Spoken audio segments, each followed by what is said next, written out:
তাতে কি হয়েছে? কি এমন হলো? তাতে সমস্যা কোথায়? বাংলায় এই বাক্যগুলো আমরা প্রতিনিয়ত শুনি না? তাতে কি হলো? যেমন আমি যদি বলি, তুমি একটা গাধা, তাতে কি? আমি আমার মতো। ববি তোমার থেকেও ধনী, তাতে কি হয়েছে? আমিও টাকা ইনকাম করি। তুমি পরীক্ষায় ফেল করেছো, তাতে কি হয়েছে? আবার চেষ্টা করব। এই বাক্যগুলো যখন আমরা ইংলিশে তৈরি করব, তাতে কি, তাতে কি হয়েছে, কি এমন হলো, এটার ইংলিশ হলো সো হোয়াট। তো চলো প্রথম দিয়ে শুরু করি।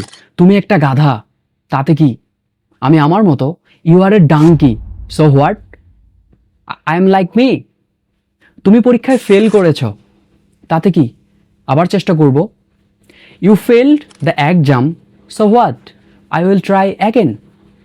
ববি তোমার থেকেও ধনী, তাতে কি? আমিও টাকা ইনকাম করি।